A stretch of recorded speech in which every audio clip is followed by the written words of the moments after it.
everybody. Welcome to Tuner Talk. We got my friend Bill Gibson here. He is the owner of the famous/infamous Christine movie car. No, John, she owns me. Come on, She owns you. You got to get that straight right. It's a marriage made in heaven. Yeah, we were talking about my car earlier, about you kind of marry your cars. Yeah, we sort of officially tied the knot a few years ago. Great How did wedding. that go down? It was interesting. Well, for over decades now, people say, "Well, God, you spend so much time with the car. Why don't you just marry it as a Priceless. Don't let her know it's sort of a Right. Anyways, for the most part, and I just started calling around in a convention up in Maine. Said, "Hey, this is a great idea," and contacted the University of Maine, where Stephen King went to college, and they said, "Yeah, we'll sponsor this. It's really cool." And the cast members were awesome about coming in, and the actual screenplay writer, Bill Phillips, who wrote the film, says, "Be the priest." You know, he's gonna go ahead and marry us off. So I'm dressed up as It the Clown, and we had this ceremony, and the cast got involved, and Alexander's trying to object during the wedding and starts choking, and Bill has a little switchblade. It was pretty comical, actually, but it was a lot of fun. But we had a good time. And, we see what adventures happen next. Every year it's something different. Because we've talked about movie cars before. I've done some stuff with Universal and movies in the past, but it's so the movie came out in '83. December 13th. December 13th. I had the 12th, but I think you're close. Yep. But it actually takes place back in 1978. Correct. So that's why a lot of the cars. And if you guys haven't seen the movie Christine, you need to immediately watch this movie Christine. It's one of the few car guy movies where the car is actually not a prop. The car is the main star. Richard Cobert's even said that. Yeah. He wanted to highlight. Yeah. And cinematically, I always found it interesting too, because anybody who's ever really into cars wishes that they could just have that.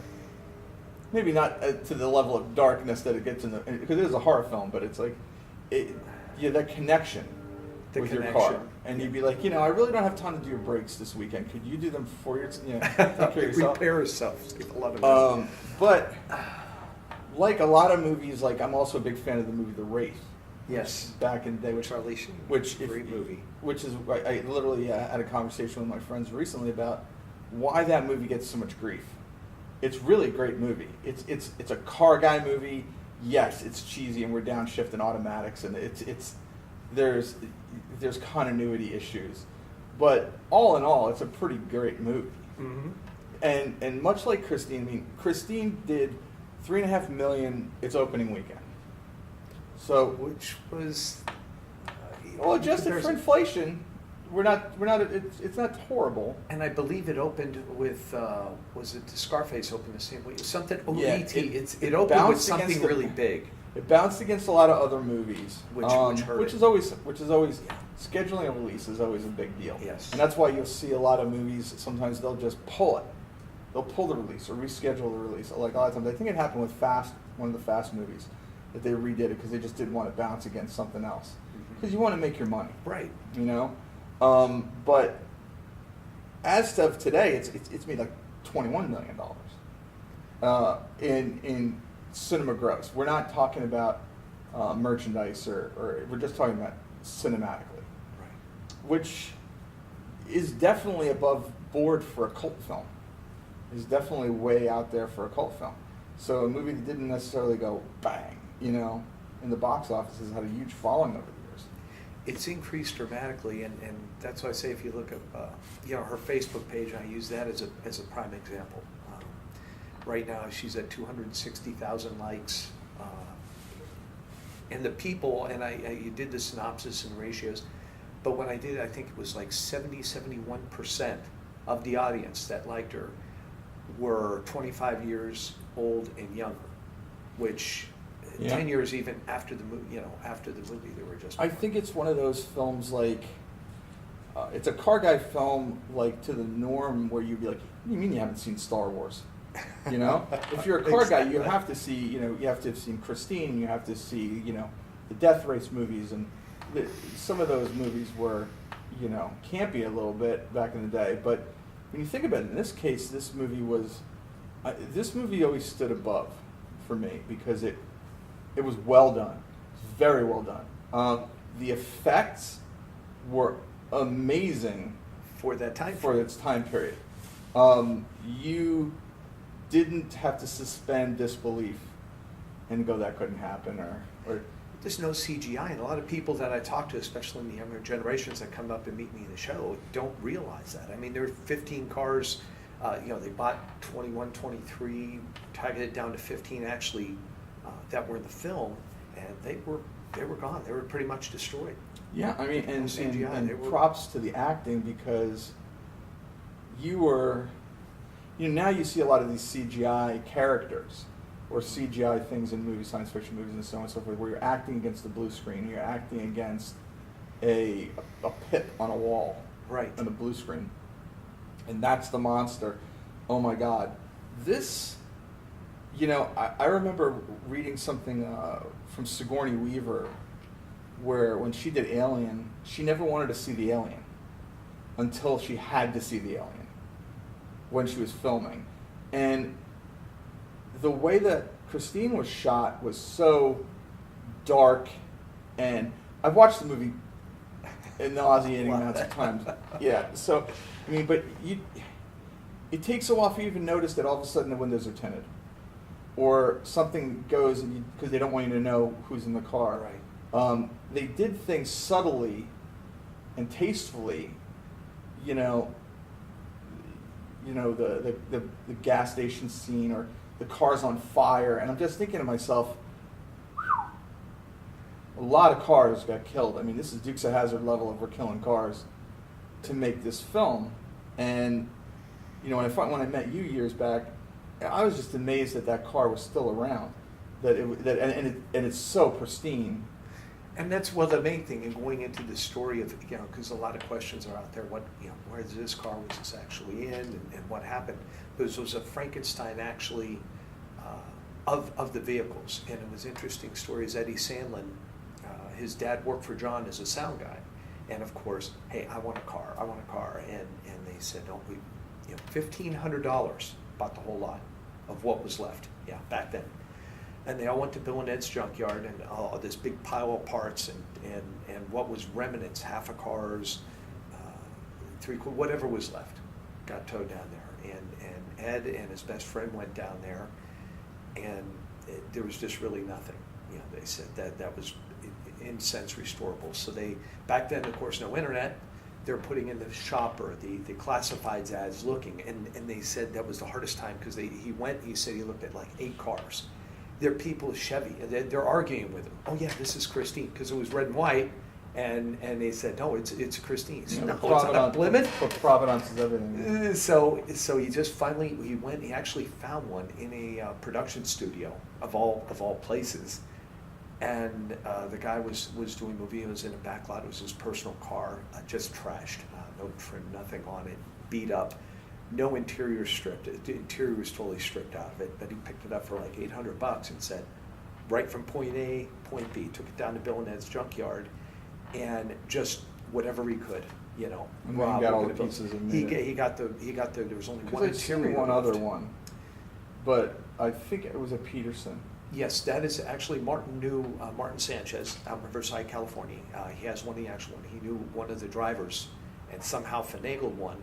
And then Richard Koberts actually has one of the cars, a production captain. Because the one I saw at the Peterson was kind of rough. And Martin left it Left stock it on as- purpose. as is, yeah. Yep. So that went to the Peterson, and he got restored, and went up from there and got from there. Now Richard Koberts, in fact, that is at the Rochester Auto Museum as we speak. And he had given it away, and it went to Barrett and Jackson twice. And that was the Barrett and Jackson car, is now up there, and he purchased it and has it.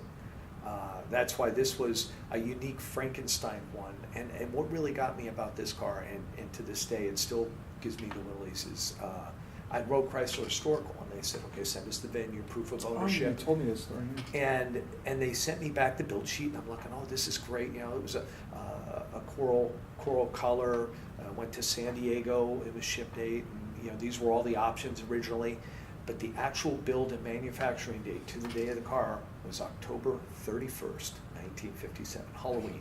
couldn't script that. Perfect. Stephen King draw it out, and Michael Myers was the original owner. I mean, it just, I'm shaking. I called them, and they go, "What? Yeah, you It's a had showed me two-door it Belvedere." last year. And I said no, and I sent them the link, and they were like, "Okay, that's really." So and if you think about it, all the cars were destroyed. So I'm lucky it took that path. You know, he chose not to sell it to They the burned movie them. theater. They lit them on fire. They Oh, crushed to them. talk to Terry Leonard, you know, who drove that in the scene that you're talking about. I've done several events with him, and they leave him this little patch to see. He said he didn't even, when he stepped on the gas, you know, the crazy stuff they used to do.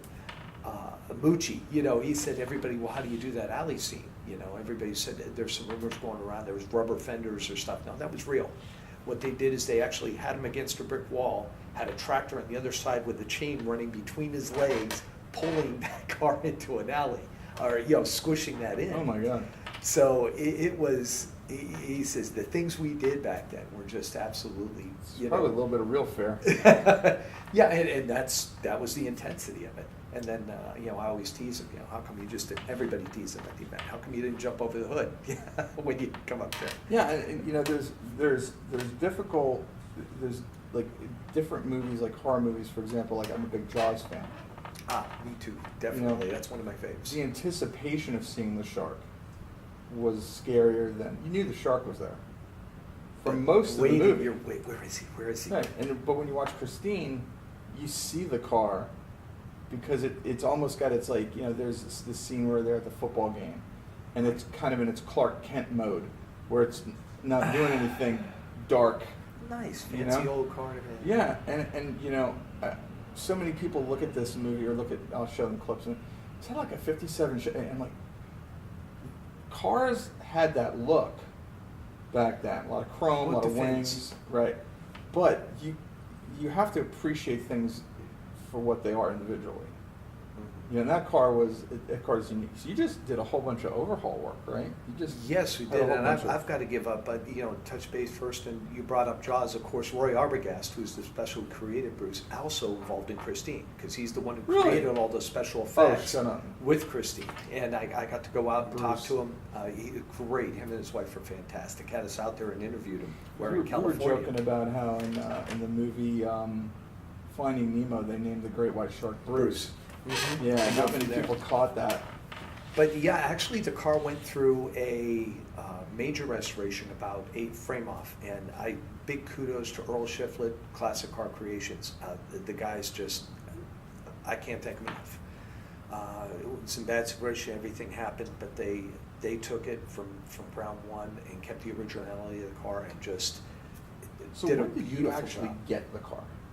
I got the car in 2005, so I've had it quite a while. So you had it. You got it not too long before I met you. Yes, it was pretty recent. I mean, now Eddie Sandlin had it most of his life, didn't want to let it go. It was tough to reconnect with Because him. I was trying to hunt that car like Sherlock Holmes, because it had been in Titusville, I guess, for paint or something, wasn't it? It was Cocoa Beach. Cocoa Beach. It was Cocoa in Beach. Cocoa Beach where I lived at the time. I lived there in the time, and you know, oh, that car from that movie, and I'm like, what? And he goes, yeah, you know, and you know, I remember you contacted me up there. hunted We the met car in down. Celebration. Yeah, we hunted the car down before I even got into anything like this. And so you've had the car for how many years now? Oh, God, we're talking close to 15 years. Or she's had me, I don't know how you word that type. You've been together. Yes, we've been together. We've for been that. together. So you got the car after it had been. No, Earl had did that right at that time, right Right. after. Shortly after. So I Earl had put the these- car back together. So Basically- in theory, there's more of the movie cars in that car than any other car. It was built, from talking with Eddie, I think there's about 5 recognizable cars that were in the film, because he's touring me through the junkyard, what he saw and Sure. visualized. You know, the first one, as you went through, you saw the car with all the pneumatics, the one that got crunched and put back together, Right. as where they used some rubber parts. He said most of it, he got a lot of the trim off the burn car. He said they poured rubber cement, and he said the stuff scraped off and cleaned up. It was perfect, you know, re-chromed. The majority of the front rear end were off the one of the cars toward the end scene, the warehouse, that where a bulldozer smashed into the side, and he said that the front end and part of some of that stuff was they ruined most of the cars in that scene. Well, I mean, That's where most of them are movies, set. like, you know, the fast movies now, they're not even really movie cars anymore because we just borrow them. They'll borrow the car, and then they'll make one to destroy or whatever if it comes to that. Or you see, they don't spend a lot of time and effort in making the cars they're going to total, unless it's like a Bond film or something, right, where the budget is there.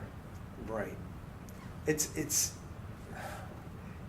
again, it was a whole different agenda back then. I didn't think anything of it, and that saves the price. You know, $1,500 bought all these parts, and they didn't think, hey, you just need to get this stuff out of the garage, down to the junkyard. You know, we don't want to deal with it anymore.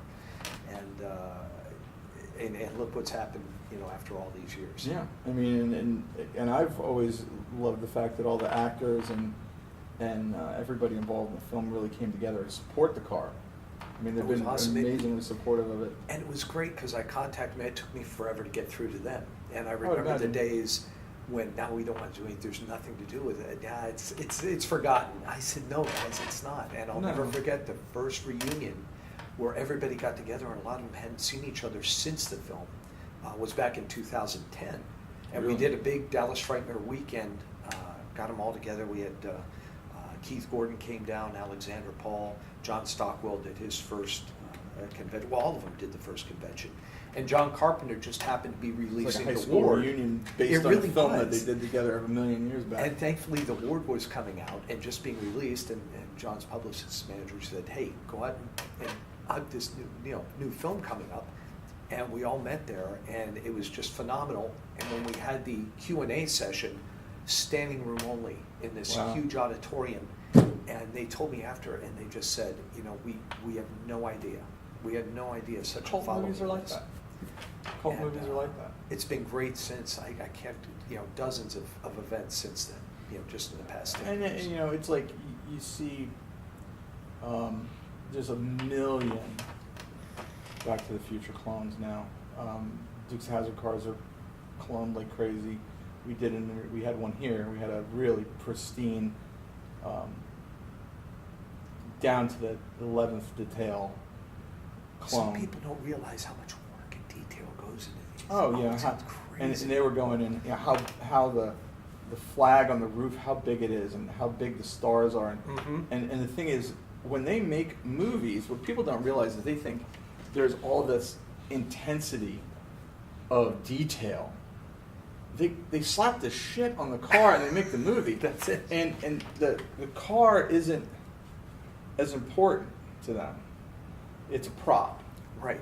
And in a lot of movies, it's a prop, or it's, you know, but in Chris, like we talked before about Christine and like Knight Rider and maybe stuff like that, where it's kind of a character, where the car is a character. Not only has character, but is a character. One of the leading roles in the movie. But I mean, so from the time you started with this, how many shows a year do you do on average? I mean, because you used to do a lot more stuff, right? I used to do a lot more to trying to tone it down a little bit. There's a logistics danger too, right? Logistics of traveling, because when I go, you know, some Plus YouTube risking link, damaging it. And I have a traveling museum with it, and there's 5 or 6 display cases, poster boards. I've got a big photo booth that travels with it. I've got you know, Arnie's jacket, Keith Gordon's jacket. I've got scripts, Stephen King invitations to the book, to the movie. I mean, this whole thing's just an arcade from day one, from when this idea created all the way up front. And it's a full day setup for that. yeah. To do this, I try to limit it to about 4 to 6 events per year. I love, in fact, where I met you here, and I'm here with Jeff Apolloди. Celebration Car Events, which is phenomenal. Work with the Make-A-Wish Foundation, and I've been coming back here every year, and I love it. And one of my favorite shows. Look forward to it every spring. And but then some of the other shows we've done, a lot of films. Maeve Cotter and Sharknado 4. We did that. You did a bunch of events, right? Didn't you do one that was like what was it, Spooky Empire. Spooky Empire. Here in Orlando, we did MegaCon. We had a great time there. And Pete had us down here for Spooky Empire. Fantastic. Had a fantastic time down here. And it's all over. Mark Warming, Graveyard Cars, you know, had us out there in Seattle. We did a show, an episode with him. There's almost this trend now where guys are making them as making clones as businesses. I watched a documentary on the world's fastest DeLorean, where this guy had taken one of the Fast and Furious DeLoreans and tried to make it like I think he got it in the 12s. Really? But with Wow. a V8 engine. It's an interesting documentary to watch on its own, but you see a lot of these clones. You see a lot of these. I have a guy I know that has a huge collection, and he owns some of the really over the top cars. I mean, he owns Chitty Chitty Bang Bang. He owns he owns literally every James Bond car there is. He bought the entire James Bond museum in the UK, shipped it here in containers. The collection is bar none, knock you over. And him and I had a conversation. I'm like, he's like, you get clones. You get people always trying to sell you a clone or a copy. And the thing is, DeLoreans, yeah, you got to make sure that the blue wire is here and the red wire is here, and Mr. Fusion looks like this. Right. But you could go buy a DeLorean. You could go buy a DeLorean for 20, 30 grand right now and make a clone. And it's basically, I'm sure it's not easy. But, it's very difficult. I've known some people. Go find your car and try to make a clone. It's difficult. Well, because even though it's not really, I mean, it's pretty much the way they look new, right? The car was kept fairly. Well, I lucked out, Eddie, and had this garaged all those years when he got it back in '84, and it was under wraps, so he kept it at least out of the weather. So there's a lot of rust-prone areas in the car where mine was really solid.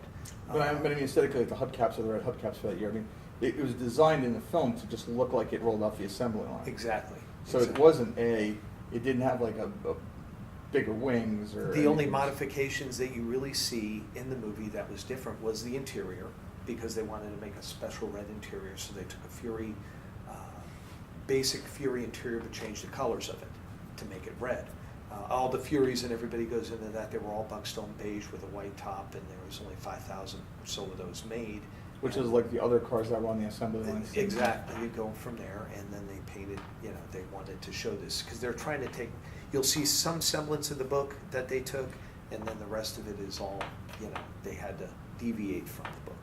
And I love John's take on it, and sometimes he sort of wishes he had stayed with more in line with the book, but where they had LeBay and the corpse was also possessing the car, and that's the biggest difference, where he was telling what to do, whereas in the movie, he made the car its own character. Its own character, its own entity. Way better. And I love the concept, and I think a that's lot of people do.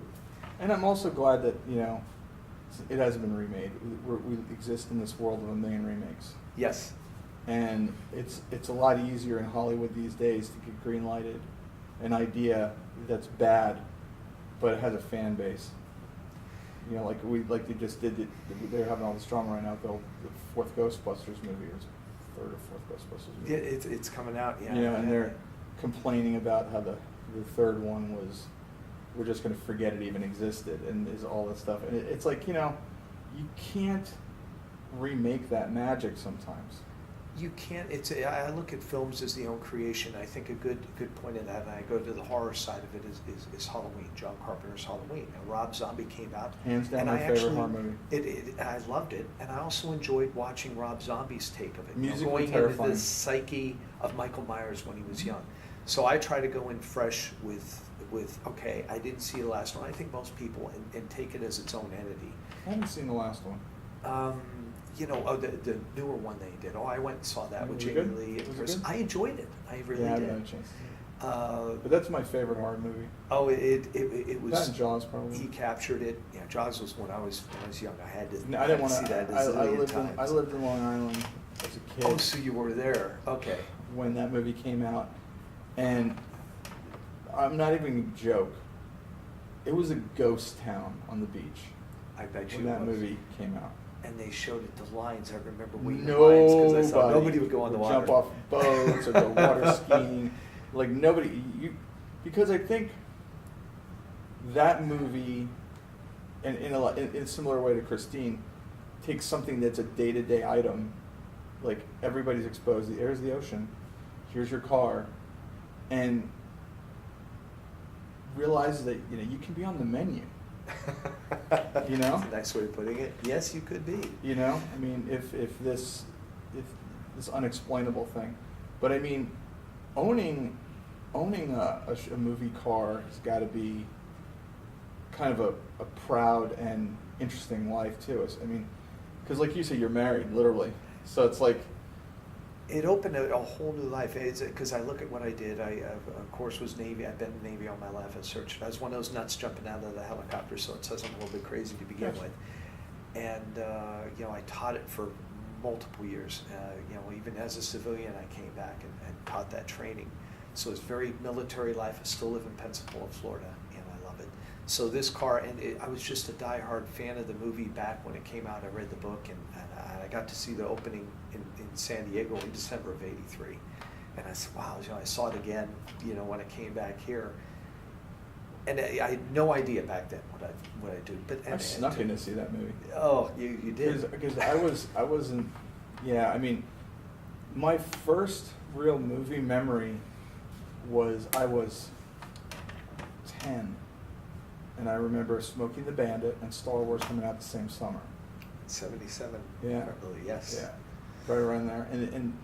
But when Christine came around, I was still pretty young, and everybody was like, yeah. I was probably like, I came from a very Christian family, so I graduated in '85, so '83, I was still a teenager. Right. And living in the mountains of Pennsylvania at the time, and everybody's like, there's this movie, and it's about this car that kills people. And I'm like, and I immediately thought of the car. The car back in James With the craziest horn in the world. in 1970. Yeah, and I remember that movie because I was already, I think, on television by that point. Right. And I was like, okay. But we went and saw it, and it was so much better and so much more nuanced. The story was new. The storyline. You cared about everybody, including the protagonist. I mean, you cared. Everybody wanted to save one. You know what I mean? You wanted to save this kid from his own, downward spiral. And I think if you watch any movie and you get attached to the characters and you feel a bond to any one of the characters, that movie's always going to be more important. And he did a phenomenal job. Think about, because they shot everything out of sequence, so he had to remember what stage he was in. I know I've had multiple conversations with Keith, and it was a very challenging role, because that was really, other than we're going back to Jaws 2, which he was in, Dressed to Kill, Jaws 2, and this was his lead film where he took a lead role, and he did absolutely phenomenal job. But the movie hit a lot of highlights of what Stockwell was kids always my going favorite in character, because it was just like, man, these days most people wouldn't help their friend. Yeah. I don't think in this generation they would have gone to that length or risked their lives to try to save their buddy. It was a different era, you're Yeah. right, and a lot of that stuff. But they I always hit on the bully. I always they wanted hit on Stockwell's the- car.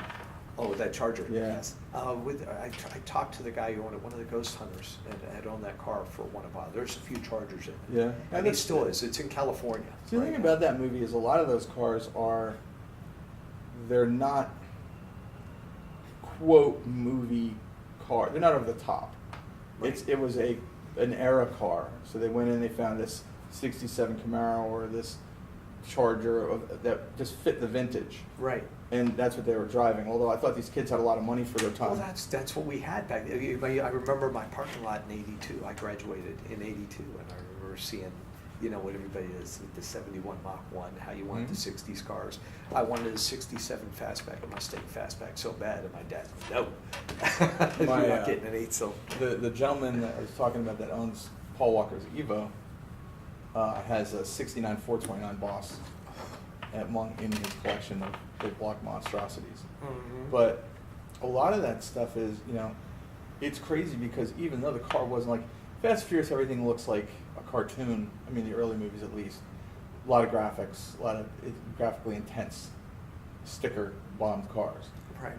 When you look at Christine, it was just the car. I mean, even the little changes that were made on it, it wasn't designed to be like this, Corvette Summer kind of thing, where it was this crazy car that if you saw it, you'd know it, or the Wraith, or whatever. The Race, actually, the car's over in there in Pensacola too, on the West Coast. Yeah. Yeah. I remember one. I know they were. I think it was like a PPG Dodge pace car. Yes. Right?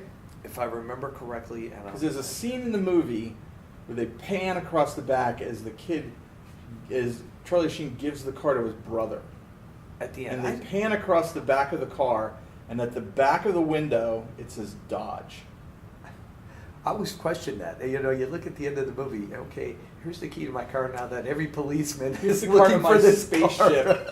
That, you know, what is this? Every cop is looking for you. Hey, have fun, good luck. That movie, you know, watching that movie, I just think there was a lot cut out of it.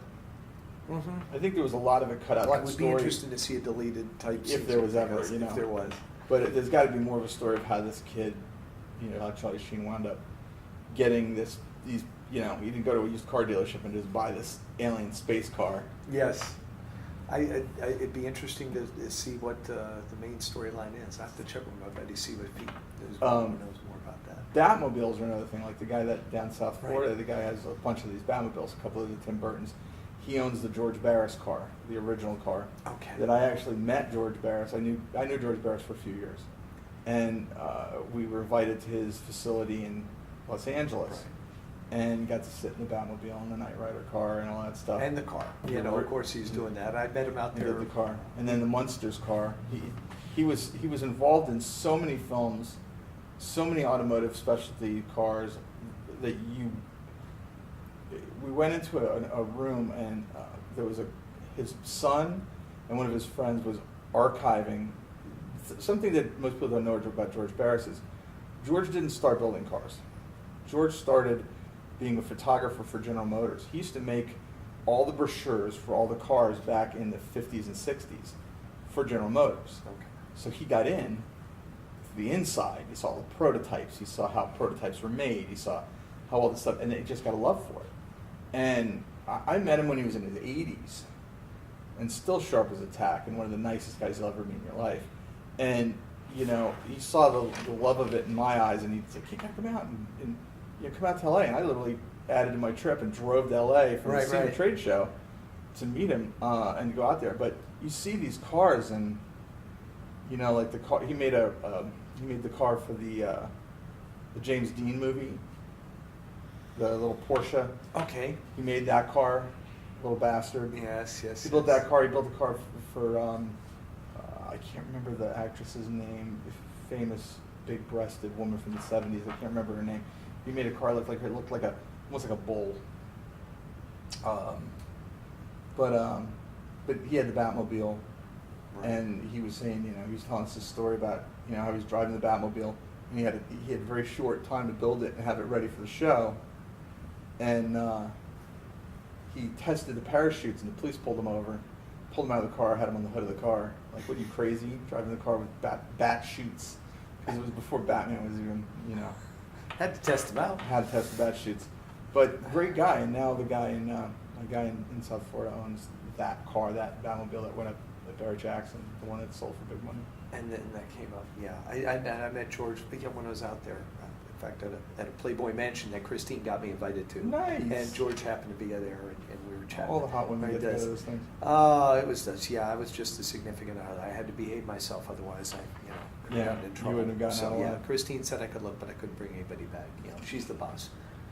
But yeah, I mean, so George was great, and those cars are like the Tim Burton cars. There were so many that were built to just sit there. They weren't even really cars.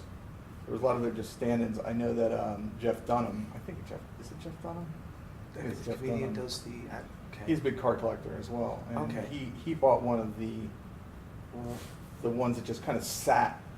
It was like the body and the wheels, but it just sat. It wasn't it was a prop basically. Right. And you know, they made like a bunch of them, probably the same mold, painted them up.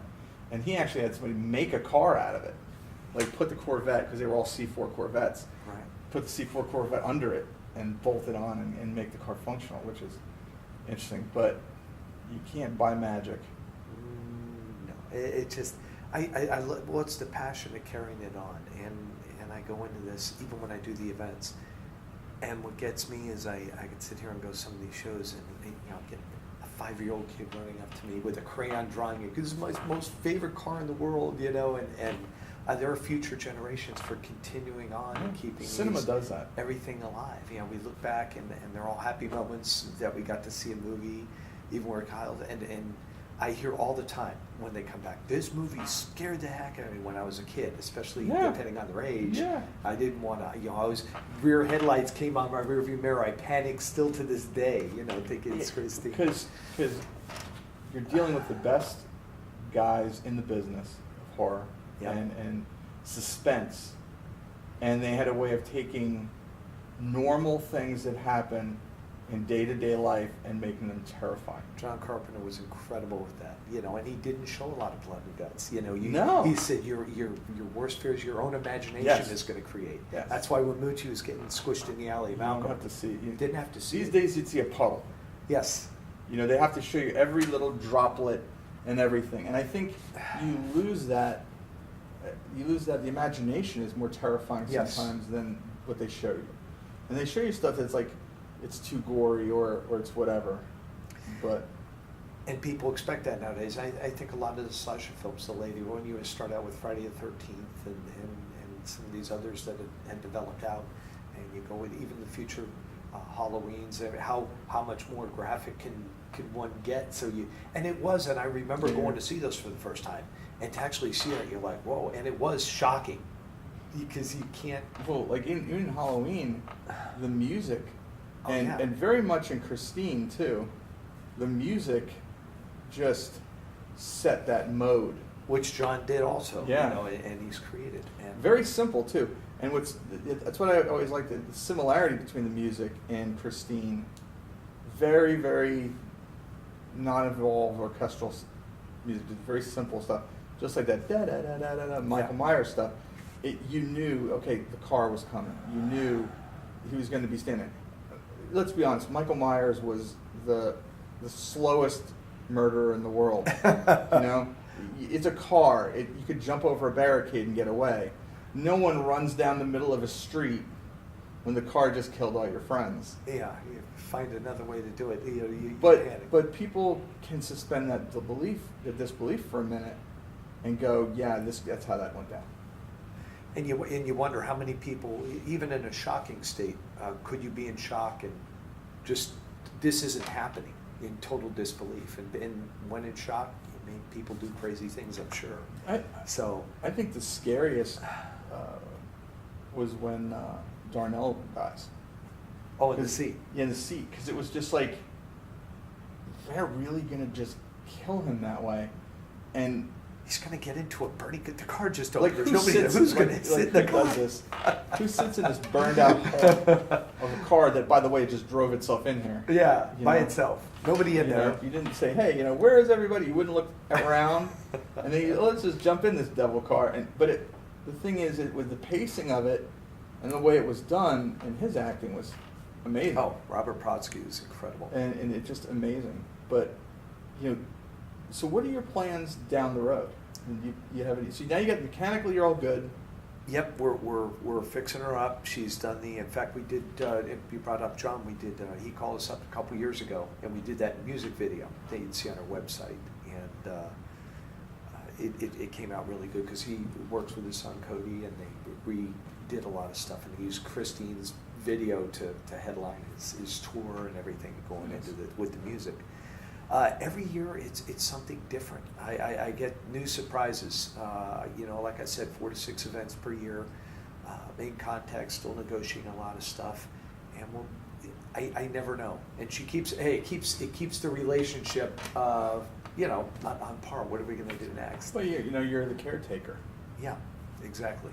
Because at some point, she's going to outlive all of us. And that's the point. A lot of people ask me, well, you need to sell, you need to do this, and I'm in talks with certain charities, because everybody's, what are you going to do? I said, well, it's so much.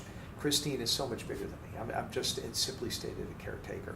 So I'm in negotiations now, so that when I move on to the great beyond or whatever, that Christine will travel intact, stay with an organization, and be able to travel 4 to 6. To look out for Another caretaker or organization, charity organization, that will allow her to travel and do exactly what she's doing now in these events, to meet up with the fans. And hopefully these like I said, a lot of the kids and the children at 5 or 6 and 8 years old now, 25, 20, 30 years down the road, will be able to go to a show and say, I saw that when I was 8.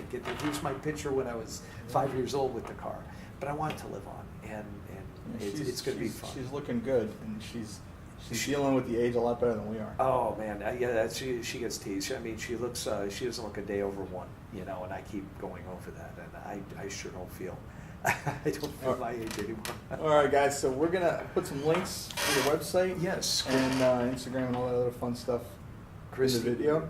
Great, ChristineMovieCar.com, and her Facebook page is the same. And look for our next adventures. About time to make some announcements of where we're going to be this year. We got 3 or 4 We got coming to up. shoot a little video with you the last At the couple of show, days at at the show, Celebration. so there'll be some cool B-roll and the video linked up with us. Take care, guys. See you next week.